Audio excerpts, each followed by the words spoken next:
Hello students, good morning, how are you. आज हम लोग काइनेटिक थ्योरी ऑफ गैसेस में डिस्कस करेंगे इक्विपार्टीशन ऑफ एनर्जी। फिर हम सीपी और सीबी के बारे में रिलेशन भी इस्टेब्लिश करेंगे, है ना। फिर हम मोनोएटॉमिक गैसेस, डायटॉमिक गैसेस और पॉलीएटॉमिक गैसेस के लिए हम ये फाइंड आउट करेंगे कि उसकी काइनेटिक एनर्जीज कितनी होगी, ठीक है। तो स्टार्ट करने से पहले हम ये देख लेते हैं कि मोनोएटॉमिक, डायटॉमिक और पॉलीएटॉमिक गैसेस क्या होते हैं, है ना।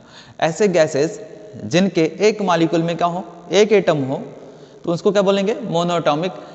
डायटॉमिक क्या होगा, ऐसे गैसेस जिसके एक मॉलिक्यूल में कितने एटम्स हो, दो एटम्स हो, उसको क्या कहेंगे, डायटॉमिक।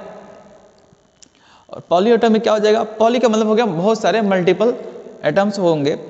जब किसी गैस के एक मॉलिक्यूल में दो से अधिक जब एटम्स पाए जाएंगे तो उसको बोलेंगे polyatomic gases.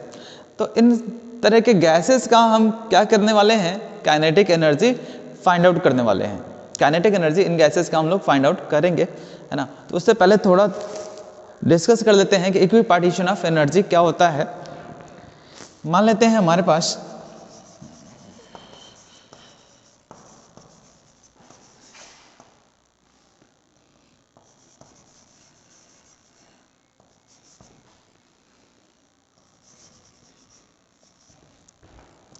Three dimensional coordinates हैं।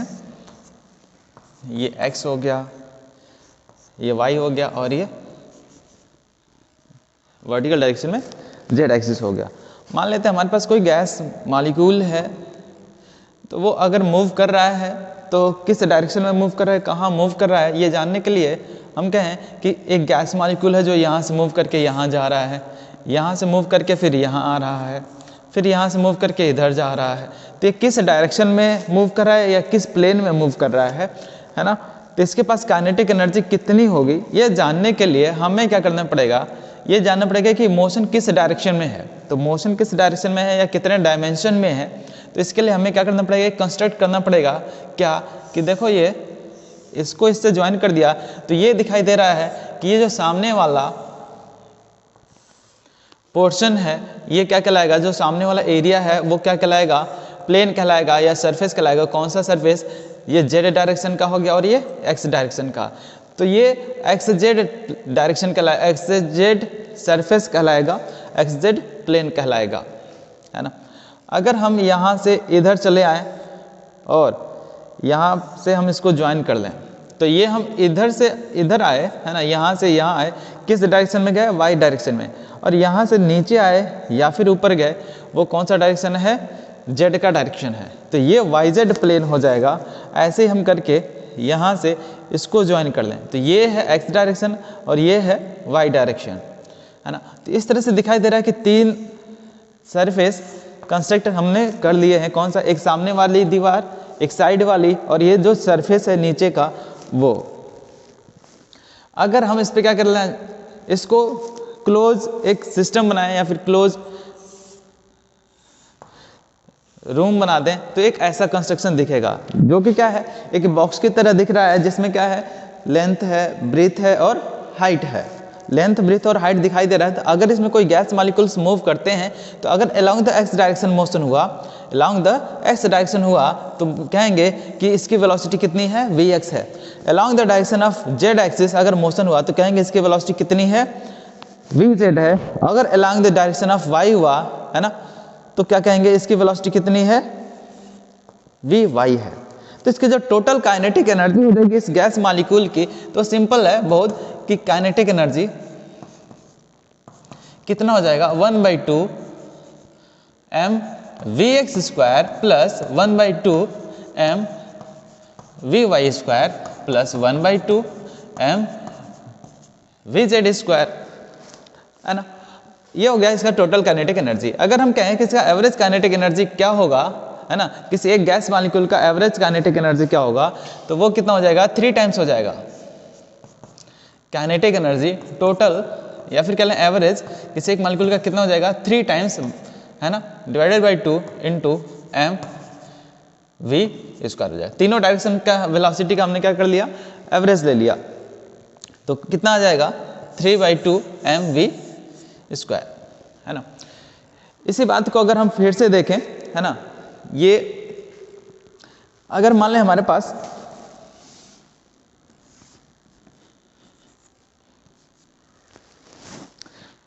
जो गैस है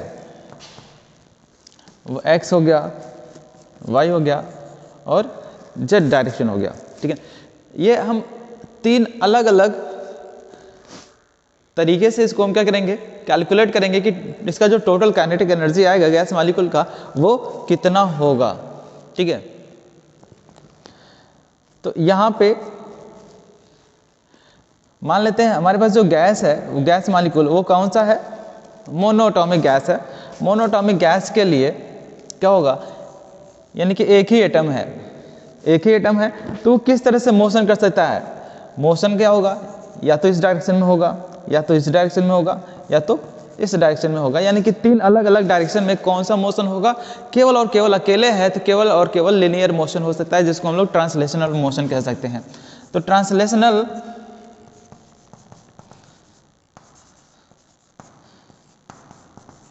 ट्रांसलेशनल मोशन के कितने चांसेस हैं, एक डायरेक्शन ये हुआ, दूसरा ये हुआ, तीसरा ये हुआ, तीन अलग अलग डायरेक्शन में ये ट्रांसलेशनल मोशन कर सकता है, यानी कि इसके पास टोटल कितने मोशन होंगे,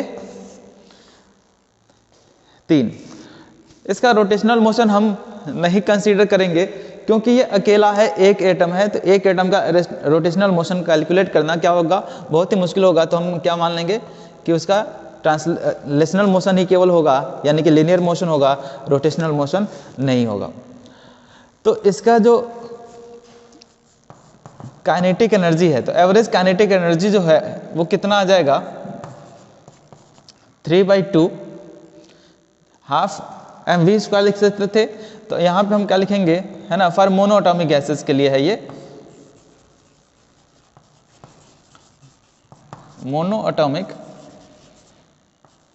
गैसेस, ऐसे एटम, ऐसे गैसेस जिसके कितने हैं, मोनो का मतलब 1 एटम वाले गैसेस का काइनेटिक एनर्जी कितना हो जाएगा, है ना, एवरेज काइनेटिक एनर्जी 3/2 kb, है ना, इनटू क्या हो जाएगा, ये जो काइनेटिक एनर्जी होगा। एक बात और है कि इसकी जो गैसेस की काइनेटिक एनर्जी है ना, इतना तो होगा।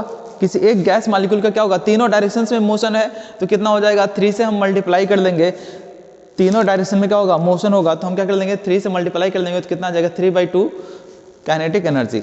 अब कह रहा है यहाँ पे जो काइनेटिक एनर्जी है ना किसी गैस मॉलिक्यूल का, वो टेम्परेचर से कैसे रिलेटेड होता है, टेम्परेचर के डायरेक्टली प्रोपोर्शनल होता है। अगर टेम्परेचर इंक्रीज कराए तो काइनेटिक एनर्जी और ज़्यादा इंक्रीज हो जाएगा, है ना। जैसे आप देखें तो स्टीम का टेम्परेचर हम क्या करते हैं, जितना ज़्यादा अगर हम अमाउंट में क्या करें, हीट ट्रांसफर करें, उतना तेजी से क्या करता है वो वेपराइज होकर के उतने ज़्यादा स्पीड से ऊपर की तरफ मोशन करता है। वेपर अगर कम टेम्परेचर पे है तो धीरे धीरे देखते होंगे राइज होते हुए वेपर को, अगर बहुत ज़्यादा टेम्परेचर है, बहुत ज़्यादा वेपराइज हो रहा है, तो क्या होगा, उसकी वेलोसिटी और ज़्यादा होगी। तो टेम्परेचर पे डिपेंड होता है क्या, स्पीड ऑफ या फिर वेलोसिटी ऑफ गैस मॉलिक्यूल्स या फिर गैस एटम। तो जितना ज़्यादा हम टेम्परेचर देंगे उतना ज़्यादा क्या करेगा, मूव करेगा। तो यहाँ पे हम क्या करेंगे, टेम्परेचर से मल्टीप्लाई कर देंगे, है ना। तो जो इसका एवरेज काइनेटिक एनर्जी है किसी मोनोएटॉमिक गैस के लिए वो कितना आ जाएगा, 3/2 kBT, है ना। इसके बाद से बात करें कि अगर डाईएटॉमिक गैस हुआ तो डाईएटॉमिक गैसेस के लिए क्या होगा, डाईएटॉमिक गैसेस के लिए हमारे पास कितने होंगे, 2 एटम्स होंगे। तो एक यहाँ पे है, एक यहाँ पर मान लेते हैं। तो एक गैस के मॉलिक्यूल में कितने एटम्स, 2 एटम्स। तो अगर ये मोशन कर रहे हैं तो जाहिर सी बात है कि ये इधर भी मोशन कर सकते हैं, इधर भी मोशन कर सकते हैं और इधर भी। इसके भी 3 डायरेक्शन हो गए, कौन से, ट्रांसलेशनल मोशन के 3 डायरेक्शन से इसके पास हो गए। अच्छा, ये रोटेशनल मोशन करेगा तो पता चलेगा हमें, ये अगर रोटेशनल मोशन करेगा यानी कि ये इधर जाए, ये इधर जाए, यानी कि ये ऐसे ऐसे रोटेट करते हुए जाएं किसी भी डायरेक्शन में, तो इसके पास क्या होगा, किस डायरेक्शन में ये मूव करेगा। तो जब 2 है, क्या है, एक इधर से बॉल कनेक्ट कर लें, एक बॉल इधर कनेक्ट कर लें। दोनों बॉल को कनेक्ट करने के बाद हम क्या करें, इसको रोटेट कराएं। तो जब रोटेट कराएंगे तो इसके पास केवल और केवल दो ही प्लेन होंगे। दो प्लेन का मतलब क्या हुआ, X Y, Y Z, Z X, है ना। इस तरह के प्लेन मिलेंगे हमें, यानी कि दो एक्सिस को मिला के एक प्लेन बनेगा। तो ऐसे अगर रोटेट कर रहा है तो यानी कि कौन सा प्लेन है वो, ये सामने वाला। अगर ये इस डायरेक्शन में मूव कर रहा है ना, किसी और इस डायरेक्शन में अगर ये मूव करने लगा, इधर से इधर मूव कर रहा है, तो कौन सा प्लेन हो गया, ये ऊपर भी है और इस डायरेक्शन में भी है ना। तो ये वाईजेड प्लेन हो गया। अगर ऐसे मूव कर रहा तो कौन सा होगा, एक्स और वाई होगा। और सीधे सीधे केवल ऐसे मूव करे तो, है ना, तो ये क्या हो जाएगा, एक्स और जेड के प्लेन में होगा। यानी कि केवल हर बार कितने चांसेस हैं इसके पास, रोटेशनल मोशन के 2 चांसेस हैं, है ना। तो इसके रोटेशनल मोशन कितने हो जाएंगे, ट्रांसलेशनल मोशन इसका 3 हो जाएगा, और रोटेशनल मोशन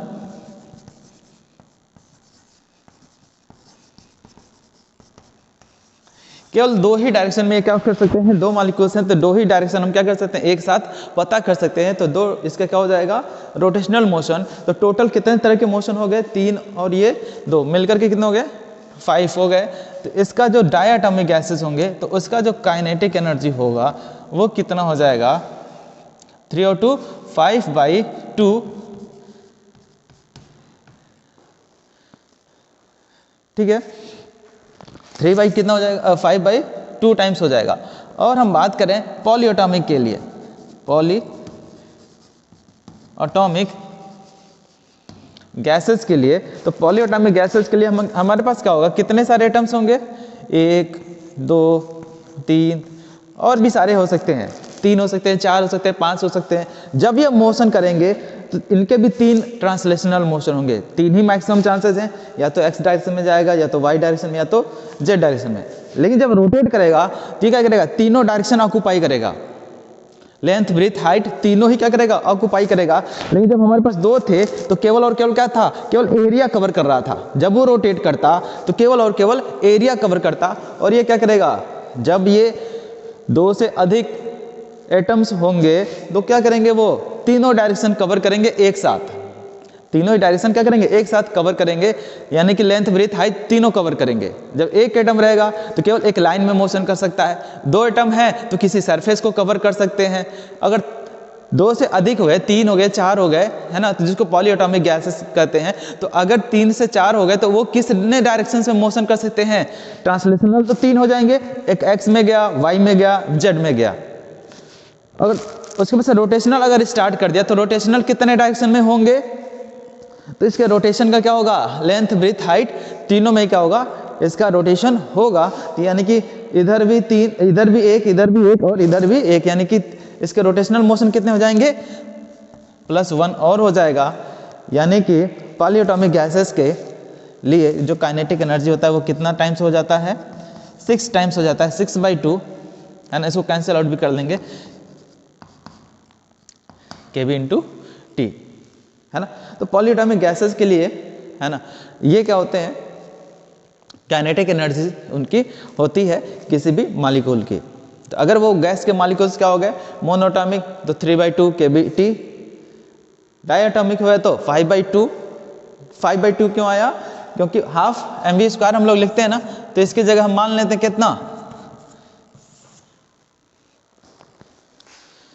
काइनेटिक एनर्जी, है ना, एवरेज काइनेटिक एनर्जी मान लेते हैं।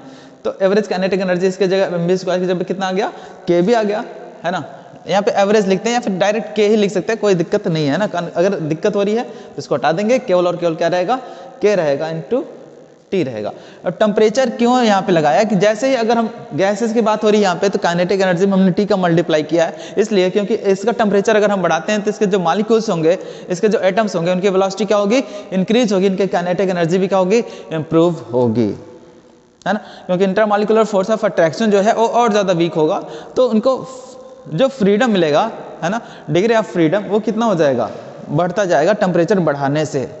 डिग्री ऑफ फ्रीडम का मतलब क्या हो गया, कि उसके कितने सारे चांसेस मिल गए मूव करने के, ठीक है।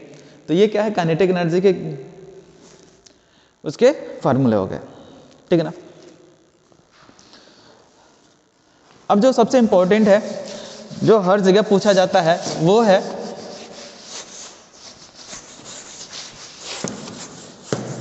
Cp और Cv का रिलेशन, है ना। बहुत ही इंपॉर्टेंट है और बहुत ही आसान भी है, Cp और Cv का रिलेशन।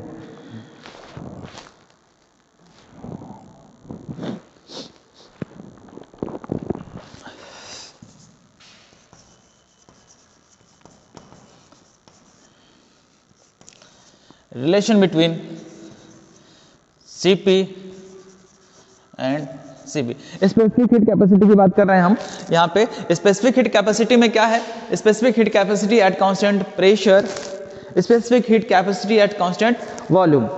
थोड़ी देर पहले हम लोगों ने देखा था स्पेसिफिक हीट कैपेसिटी को हम लोगों ने किससे डिनोट किया था, स्मॉल एस से। हम यहाँ पे किससे देखेंगे, सी से देख रहे हैं, है ना। तो हम अगर कहें कि स्पेसिफिक हीट कैपेसिटी होती क्या है, स्पेसिफिक हीट कैपेसिटी आपको पता है, मैंने डिफाइन इसको कर रखा है ना, बहुत ही इजी लैंग्वेज में। क्या है specific heat capacity, the amount of heat required, the amount of heat required to increase the temperature of a substance, यहाँ पे वाटर भी लिख सकते हैं सब्सटेंस की जगह पे, द अमाउंट ऑफ हीट, है ना, required to increase the temperature of substance by 1 degree Celsius, है ना, पर यूनिट इट्स मास।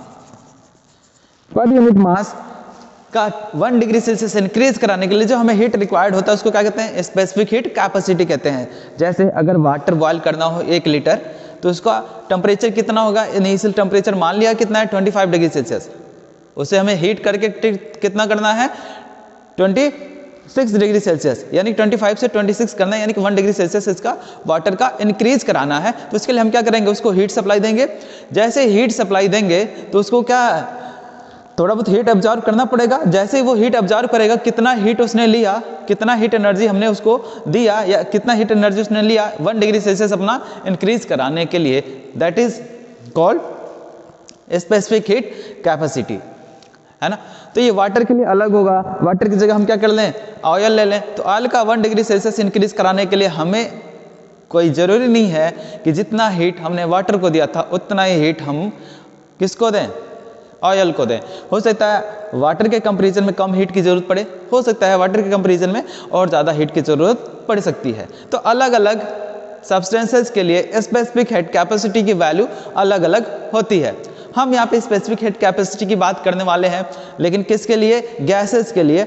इसके पिछले वाले चैप्टर्स में हम लोगों ने डिस्कस कर लिया है कि सॉलिड लिक्विड गैस के लिए, सॉलिड लिक्विड के लिए स्पेसिफिक हीट कैपेसिटी क्या होती है, ठीक है। तो यहाँ पर मान लेते हैं हमारे पास कोई एक कंटेनर है। कंटेनर ना कहे कि हम क्या कर लें, इसको सिलेंडर कह लें। तो जब इसको सिलेंडर कहेंगे तो यहाँ पे एक पिस्टन भी होना जरूरी है।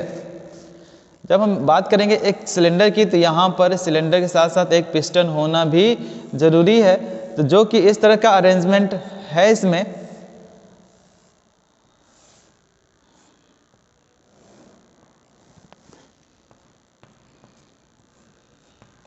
है ना, अभी दिख रहा होगा क्लियर।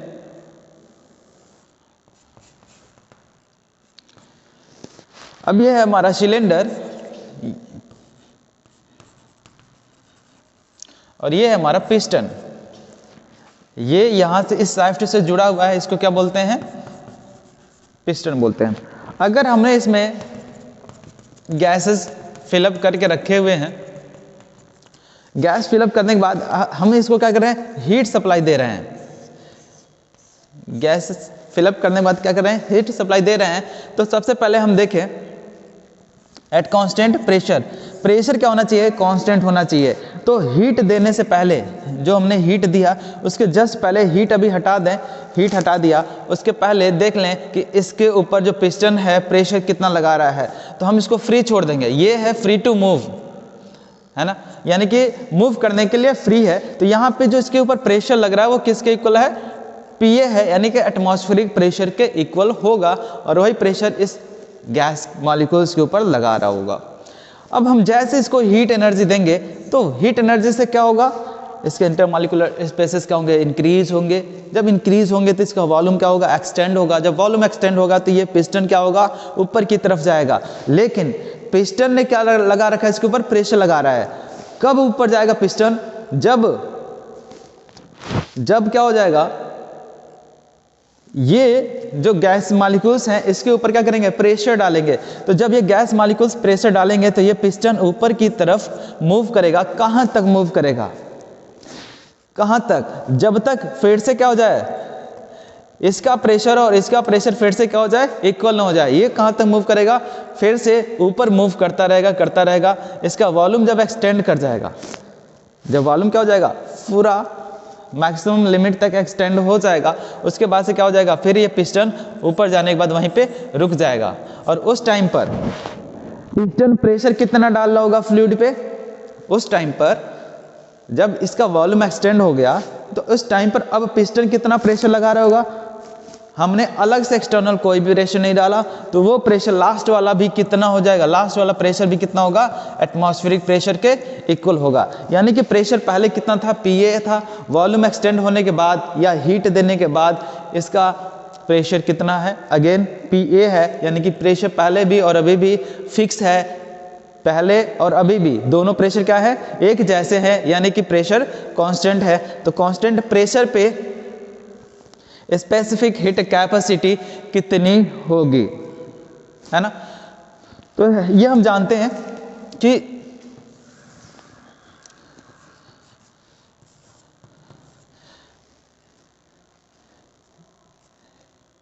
हीट क्या हो जाएगा, रिक्वायर्ड हीट क्या हो जाएगा, अगर हम गैस को हमने कितना लिया है, नंबर ऑफ मोल्स में लिया है, गैस को हमने नंबर ऑफ मोल्स में लिया है ना, तो मास की जगह पर हम क्या लिखेंगे, मोल भी लिख सकते हैं,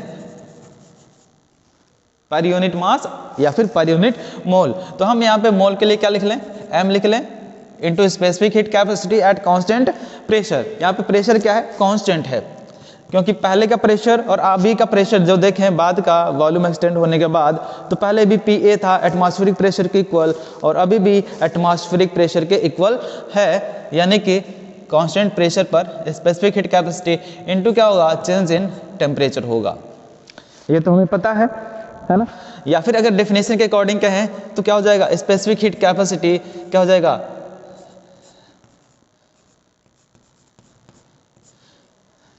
heat required per unit mass पर डिग्री सेल्सियस। पर डिग्री सेल्सियस इंक्रीज कराने के लिए कितना हीट रिक्वायर्ड होगा, ये क्या कहलाता है, स्पेसिफिक हीट कैपेसिटी। तो इसके अकॉर्डिंग Q इक्वल टू क्या हो जाएगा, CM डेल्टा T, है ना। हम वहाँ पे MS डेल्टा T पढ़ते थे, यहाँ पे बस सिंबल चेंज है, S की जगह पे C पढ़ेंगे। तो ये इक्वेशन है, इसको कर देते हैं इक्वेशन 1। फिर हम ये बात करें कि वर्क डन कितना करना पड़ा, इसको यहाँ से यहाँ तक वर्क डन कितना करना पड़ा, तो वर्क डन कितना हो जाएगा, फोर्स इनटू डिस्प्लेसमेंट। हम फोर्स को क्या कह सकते हैं, प्रेशर इनटू एरिया कह सकते हैं। तो pressure into area into distance, तो एरिया इनटू डिस्टेंस वॉल्यूम में चेंज हो जाएगा, यानी कि क्या हो गया, प्रेशर इनटू वॉल्यूम। तो वर्क डन इक्वल टू क्या हो जाएगा, change in work done, piston पे कितना वर्क किया गैस ने पिस्टन के ऊपर कितना वर्क किया, तो क्या हो जाएगा, प्रेशर इनटू वॉल्यूम, वर्क बताएगा, प्रेशर इनटू वॉल्यूम वर्क के इक्वल हो जाएगा। बिल्कुल मैकेनिकल थ्योरी की तरह देखें, मैकेनिकल क्वांटिटीज की देखें तो वर्क इक्वल टू क्या होता है, फोर्स इनटू डिस्प्लेसमेंट, है ना। और प्रेशर इक्वल टू क्या होता है, फोर्स पर यूनिट एरिया। तो फोर्स इक्वल टू क्या हो जाएगा, जल्दी से बोलो, प्रेशर इनटू एरिया, है ना।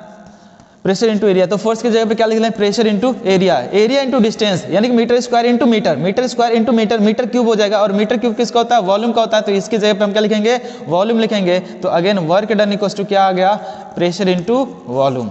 तो वही हमने मैकेनिकल क्वांटिटीज है जो हमने वहां पे लिख दिया।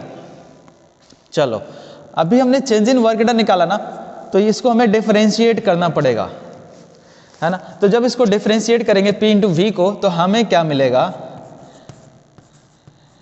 हमें क्या करना है, डिफरेंशिएट करना है दोनों के रिस्पेक्ट में, P के और V के। तो यहाँ पे P और V दोनों लिखना पड़ेगा, है ना।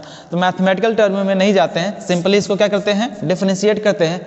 तो दो क्वांटिटी का अगर डिफरेंशिएशन करना है, दो क्वांटिटी है, तो हम क्या करते हैं, दोनों का एक साथ नहीं करते हैं, गलत हो जाएगा। एक बार पहले का कर देंगे डिफरेंशिएशन, दूसरे को ऐसे रख देंगे, प्लस दूसरे का डिफरेंशिएशन कर देंगे, पहले को वैसे रख देंगे, दोनों का डिफरेंशिएशन हो गया, है ना। फिर से वही काम कर लेते हैं डिफरेंशिएशन के लिए। तो फर्स्ट P इंटू डिफरेंशिएशन किसका, इसका, तो क्या हो जाएगा, dV हो जाएगा, चेंज इन वॉल्यूम, प्लस दूसरा वैसे रहने दें, पहले का डिफरेंशिएशन कर लें तो क्या हो जाएगा, dP हो जाएगा, डिफरेंस इन प्रेशर। ठीक है, अच्छा ये बताओ डिफरेंस इन प्रेशर है क्या, पहले का प्रेशर कितना था, PA था, बाद का प्रेशर कितना हो गया, PA है, तो PA माइनस PA कितना आ जाएगा, 0, है ना, क्योंकि प्रेशर कांस्टेंट है, प्रेशर कांस्टेंट यानी कि ये 0, प्रेशर क्या है, कांस्टेंट, और कांस्टेंट का डिफरेंशिएशन कितना होता है, 0। कई सारे तरीके हैं, है ना। बात समझ में आई ना, नहीं समझ आई तो फिर से रिवाइज करके सुन लो। मैंने क्या बोला कि प्रेशर का जब डिफरेंशिएशन करेंगे तो प्रेशर पहले भी PA था, बाद में भी PA है, तो डिफरेंस इन प्रेशर क्या हो जाएगा, 0 आएगा। या फिर प्रेशर क्या है, कांस्टेंट मान लेते हैं, तो क्या हो जाएगा, प्रेशर कांस्टेंट है, तो कांस्टेंट टर्म का जब डिफरेंशिएशन करेंगे तो वो भी कितना आएगा, 0 आएगा। तो change in work done equals to कितना आ गया, P इंटू dV। इसको मान लेते हैं इक्वेशन सेकंड, ठीक है, ये हो गया इक्वेशन सेकंड। अब हम बात कर लें कि जो हीट एनर्जी हमने इसको दिया, जो इसको हमने हीट एनर्जी दिया वो किसके इक्वल होगा, जो हीट एनर्जी हमने दिया था वो इक्वल हो जाएगा फर्स्ट लॉ ऑफ थर्मोडायनेमिक्स के according. First law of thermodynamics क्या होता है कि जितना हीट हम सिस्टम को देते हैं तो वो सिस्टम क्या करता है, कुछ न कुछ वर्क करता है, प्लस क्या करता है, उसके अंदर इंटरनल एनर्जी स्टोर हो जाती है। तो ये फर्स्ट लॉ ऑफ थर्मोडायनेमिक्स के अकॉर्डिंग, तो डेल्टा क्यू के जगह पे हम क्या लिख सकते हैं, mCp डेल्टा टी।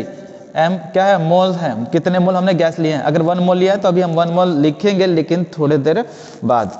या फिर इसको हम कितने मोल लिया है, n मोल लिया है, तो यहाँ पे n से डिनोट कर सकते हैं इसको, है ना, कोई टेंशन लेने वाली बात नहीं है, कितने नंबर ऑफ मोल्स हैं बस वो हमने लिया है।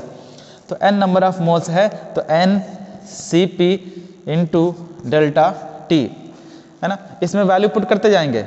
अब इक्वल टू वर्क डन किसके इक्वल आया, P इंटू dV के, प्लस ये कितना है, इतना आ जाएगा। इसको लिख लेते हैं इक्वेशन, ये स्पेशल इक्वेशन है तो इसका नाम लिख लेते हैं इक्वेशन A। अभी फिर से एक इक्वेशन और हमें ड्राइव करना है जिसको हम लोग कह देंगे इक्वेशन B रहेगा वो, ठीक है। अब इसका जरूरत नहीं है अभी हमें,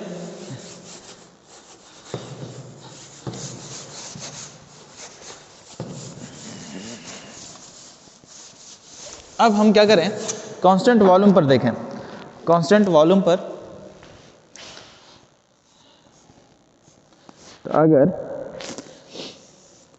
कांस्टेंट वॉल्यूम, तो हमने क्या लिया, कांस्टेंट वॉल्यूम के लिए भी हमने एक सिलेंडर लिया, सिलेंडर के अंदर हमने गैस भर लिया है और पिस्टन हमने यहाँ पे लगा रखा है ना, इस सिलेंडर के ऊपर हमने क्या लगा रखा, पिस्टन लगा रखा है। और ये पिस्टन अब और ये गैस अपने नेचुरल स्टेट में है, तो यहाँ का हम क्या कर लेंगे, प्रेशर नोट कर लेंगे, जो कि कितना होगा, एटमॉस्फेरिक प्रेशर के इक्वल होगा, हमने नोट कर लिया। अब उसके बाद से ये क्या है, पहले वाला तो फ्री टू मूव था, है ना, फ्री था मूव करने के लिए, ऊपर या नीचे मूव करने के लिए। तो कब रुकेगा, जब एटमॉस्फेरिक प्रेशर के इक्वल इसके ऊपर प्रेशर एक्सपीरियंस हो रहा होगा। तो अब हम क्या करने वाले हैं, हमें प्रेशर क्या करना है, इस बार प्रेशर को कांस्टेंट नहीं रखना है। कांस्टेंट नहीं रखना है तो करेंगे क्या, इस बार हमें वॉल्यूम को क्या करना है, वॉल्यूम कांस्टेंट रखना है। तो वॉल्यूम इसका जितना है उतने पे आके पिस्टन रुक गया। वॉल्यूम जितना है इस गैस का उतने पे आकर के ये पिस्टन रुक गया है। तो हम इसको यहाँ पे लॉक कर दें, यहाँ पे लॉक कर दें, या फिर कह सकते हो कि इसको हमने पिस्टन को ब्लॉक कर दिया है यहाँ पर। अब ये पिस्टन ऊपर नहीं जा सकता, इसका जो वॉल्यूम है गैस का वो वॉल्यूम वही रहेगा, है ना। और यहाँ पे हम प्रेशर मेजर करने वाले क्या कर लें, डिवाइस लगा लें, बैरोमीटर लगा लें। अब इसको जब हम हीट देना स्टार्ट करेंगे, जैसे ही हम क्या कर लेंगे, हीट एनर्जी देना स्टार्ट करेंगे, तो क्या होगा, जैसे ही हीट देंगे इसका वॉल्यूम एक्सटेंड होने लगेगा। क्यों? क्योंकि इसका इंटरमॉलिक्यूलर फोर्स ऑफ अट्रैक्शन जो होगा वीक होगा, डिस्टेंसेस बढ़ेंगे, लेकिन ये पिस्टन बढ़ने नहीं दे रहा, वॉल्यूम को बढ़ने नहीं दे रहा है। वॉल्यूम पहले जितना था अभी भी वॉल्यूम उतना ही है। इट मीन्स वॉल्यूम एक्सटेंड होने के लिए पिस्टन पे सारे गैस मॉलिक्यूल्स प्रेशर डालेंगे। क्या करेंगे, प्रेशर डालेंगे। तो अब जो ये प्रेशर था, अब ये प्रेशर क्या करेगा, ज़्यादा एक्सपीरियंस करेगा, ये पिस्टन ज़्यादा प्रेशर एक्सपीरियंस करेगा। तो फाइनली ये प्रेशर कितना एक्सपीरियंस करेगा, मान लेते हैं कि P1 प्रेशर एक्सपीरियंस कर रहा है ना। तो जब P1 प्रेशर एक्सपीरियंस कर रहा है, जो P1 क्या है, PA से ज़्यादा है। P1 जो है ज़्यादा है किस से, PA से। इस कंडीशन में हम अपना डेरिवेशन स्टार्ट कर लें, है ना। तो फिर से वही लिखेंगे, डेल्टा Q इक्वल्स टू कितना आ जाएगा, N मोल। हमने फिर से वही गैस लिया, जितना पहले गैस लिया था वही गैस फिर से लिया, ना इंसाफी नहीं होना चाहिए। जितना गैस तब था अभी भी उतना ही gas. N number of moles हमने लिया है। स्पेसिफिक हीट कैपेसिटी इनटू क्या हो जाएगा, change in temperature. Specific heat capacity at constant volume, ये याद रखना इस बार। Equation third. अच्छा, यहाँ पे वर्क डन कितना हो जाएगा, वर्क डन हो जाएगा प्रेशर इनटू वॉल्यूम। फिर इसका डिफरेंशिएशन करेंगे तो हमें क्या मिलेगा, बारी बारी कर लें। पहले का डिफरेंशिएशन कर रहे हैं तो दूसरे को रोक के रखेंगे, तो क्या हो जाएगा, dP प्लस दूसरे को डिफरेंशिएट करना इस बार, तो पहले को रहने दें, दूसरे को डिफरेंशिएट कर लें, तो क्या हो जाएगा, दूसरे का डिफरेंशिएशन dV हो जाएगा। अब देखो यहाँ पर प्रेशर तो क्या है, वैरी कर रहा है, प्रेशर में चेंज मिलेगा, यानी कि चेंज इन प्रेशर कहाँ है, यहाँ पे है। चेंज इन प्रेशर हमें मिलेगा कुछ ना कुछ जरूर, है ना। लेकिन यहाँ पे change in difference in volume dV लिखा है ना, क्या लिखा है, dV लिखा है। तो dV यानी कि change in difference in volume. तो यहाँ पे वॉल्यूम पहले जितना था बाद में भी वॉल्यूम उतना ही है। It means change in volume कितना, चेंज इन वॉल्यूम कितना, 0 हो जाएगा, है ना। तो इसको हम लोग क्या लिख लें, इक्वेशन फोर्थ हो जाएगा ना, इक्वेशन फोर्थ हो गया, है ना। अब फर्स्ट लॉ ऑफ थर्मोडायनेमिक्स के अकॉर्डिंग जो हीट सप्लाइड होता है वो कितना होता है, सिस्टम ने कितना वर्क किया, हमने इसको हीट दे दिया, बाद में जाके ये जो भी काम करे, लेकिन हमने जितना हीट दिया उतना तो कुछ न एनर्जी कंजर्व होना चाहिए। तो ये जो हमने हीट एनर्जी दिया ये क्या करेगा, वर्क डन, और प्लस क्या हो जाएगा, इसके अंदर स्टोर्ड इंटरनल एनर्जी के फॉर्म में स्टोर होगा, है ना। तो वर्क डन प्लस क्या हो जाएगा, इंटरनल एनर्जी, है ना। तो जितना इंटरनल एनर्जी ये स्टोर करेगा उतना ही पहले वाला भी स्टोर करेगा, है ना। तो अब हम क्या कर लें, इसमें इक्वेशन थर्ड की वैल्यू रख दें, तो क्या हो जाएगा, NCV डेल्टा T, क्योंकि जगह पे इसको जो हमने हीट दिया है। वर्क डन कितना आया है, वर्क डन आया है V इंटू dP प्लस कितना, ये इक्वेशन को नाम रख लें, स्पेशल इक्वेशन है तो इस इक्वेशन का नाम रख लें B। अब हम क्या करने वाले हैं, इक्वेशन A में इक्वेशन B से क्या कर लें, सब्ट्रैक्ट कर लें, माइनस कर लें। यहाँ तक स्टेप्स एक बार देख लो बड़े आराम से कि जितना हीट हमने दिया, स्पेसिफिक हीट कैपेसिटी के टर्म में कितना हो जाएगा, Q equals to MS delta T होता था, तो यहाँ पे क्या हो जाएगा, मोल्स लिए हैं तो कितने number, NCV into delta T, MS delta T था तो MS डेल्टा T हो गया। वर्क डन कितना आएगा, प्रेशर इंटू वॉल्यूम के, और वो कितना आ जाएगा, V इंटू dP, और वहाँ पे कितना आ रहा था work done, P into dV आ रहा था। अब फर्स्ट लॉ ऑफ थर्मोडायनेमिक्स के अकॉर्डिंग, है ना, हीट सप्लाइड किसके इक्वल होता है, वर्क डन और प्लस स्टोर्ड इंटरनल एनर्जी के फॉर्म में है, जितनी एनर्जी स्टोर हो रही है। तो इसके जगह पे हम क्या कर लेंगे, क्यू के जगह पे हमने वैल्यू रख लिया यहाँ से, और वर्क डन के जगह पे हमने क्या कर लिया, वैल्यू रख लिया यहाँ से। फिर इंटरनल एनर्जी हमारी जो है उसको कैलकुलेट नहीं करना, वैसे रहने देते हैं। अब इक्वेशन ए में से इक्वेशन बी माइनस कर लें, है ना। नाउ इक्वेशन ए माइनस इक्वेशन बी, हमें क्या मिलेगा, ए में से बी माइनस करने पे N C P delta T minus, इसके साथ हम इसको माइनस कर लें, है ना, इसके साथ इसको माइनस कर लें तो क्या मिलेगा हमें, N C V delta T. अब इक्वल टू, इसमें से हम क्या कर लेंगे, ये वाला माइनस कर लेंगे, पी डी वी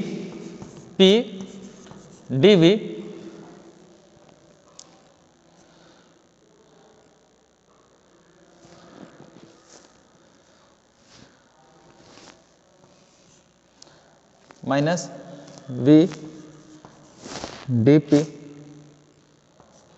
प्लस क्या हो जाएगा, D U minus D V, ठीक है ना। तो इससे डी यू और ये डी वी दोनों इंटरनल एनर्जी हैं, तो क्या हो जाएंगे, कैंसिल आउट।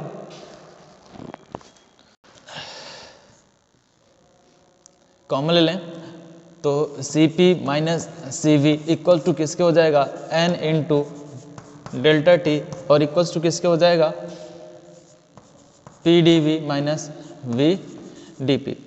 अब हम एक बात और यहाँ पे डिस्कस कर लें कि अकॉर्डिंग टू, है ना, अभी यहाँ पे हमें लिखना है, तो हम ये जानते हैं आइडियल गैस इक्वेशन क्या होता है, P V equals to N R T. तो अगर हम डिफरेंशिएट करें तो यहाँ पे हमें डिफरेंशिएशन से क्या मिलेगा, पी डी वी मिलेगा प्लस क्या मिलेगा, v into D P equal to क्या मिलेगा, ये दोनों कांस्टेंट, तो क्या हो जाएगा, ये एन आर इंटू क्या मिलेगा, t का डिफरेंशिएशन केवल होगा, है ना। तो कितना आ रहा है, P D V plus P D P equal to N R T, है ना। एक काम और हमें यहाँ पे करना था, है ना, कि जो चेंज इन वॉल्यूम है ना, बाद वाला प्रेशर क्या है, ज़्यादा है, हमें यहाँ पे ये करना था कि इनिशियल में से फाइनल माइनस करना था, है ना। तो इसके वजह से केवल और केवल क्या आ जाएगा, यहाँ पर जो आएगा, है ना, वो क्या आ जाएगा, चेंज इन प्रेशर क्या आ जाएगा, केवल और केवल ये क्वांटिटी क्या आ जाएगी, माइनस आ जाएगी, है ना। तो ये क्वांटिटी जब माइनस आ जाएगी तो हम यहाँ पे लिखेंगे, यहाँ पे नहीं अभी, है ना। हमें यहाँ पे क्या मिल जाएगा, कितना है, वी डी पी। तो यहाँ पे माइनस हमारे पास रहेगा क्योंकि सिस्टम के अगेंस्ट वर्क डन हो रहा है। तो जब सिस्टम के अगेंस्ट जब वर्क डन हो तो क्या हो जाएगा, नेगेटिव हो जाएगा वो टर्म। तो यानी कि ये क्या आ जाएगा, पॉजिटिव आ जाएगा, ठीक ना। तो ये यहाँ पे थोड़ा सा मिस्टेक था। तो इसके वजह से देखो जरा यहाँ पे मिल रहा है कि नहीं, P D V plus V D P, ये मिल रहा है ना। तो इसके जगह पे इसको क्या नाम लिख लें, इक्वेशन 5।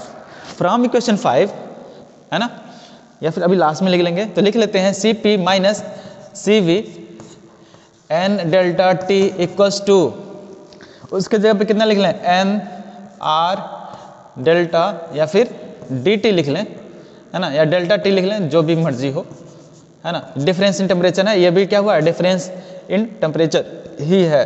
तो डेल्टा टी से डेल्टा टी कट गया, एन से एन कट गया, है ना। तो C P minus C V equals to क्या मिला हमें, आर मिला, लेकिन कहाँ से, फ्रॉम इक्वेशन, यहाँ पे लिख लेंगे फ्रॉम इक्वेशन 5, है ना। तो जरा यहाँ के बाद ये वाला स्टेप लिखना, फिर जाके ये लिखना, है ना। तो क्या हो जाएगा, तो C P minus C V equals to क्या मिलेगा हमें, C P minus C V equals to क्या मिलेगा, आर मिल जाएगा, ठीक है ना। तो ये रहा specific heat capacity of kinetic gases, ठीक है। अब नेक्स्ट डे हम लोग डिस्कस करेंगे ऑसिलेशंस के बारे में और वेव के बारे में, ठीक है। ऑसिलेशंस क्या होते हैं, वेव क्या होते हैं, ये थोड़ा सा चैप्टर हल्का सा लंबा है, उसमें भी टाइम नहीं लगेगा क्योंकि टॉपिक्स क्या हैं, बहुत छोटे छोटे टॉपिक्स हैं, है ना। और इसको क्या करना है, रिवाइज करना है आप लोगों को, ठीक है, बहुत ही इंपॉर्टेंट है, ठीक है। Thank you students.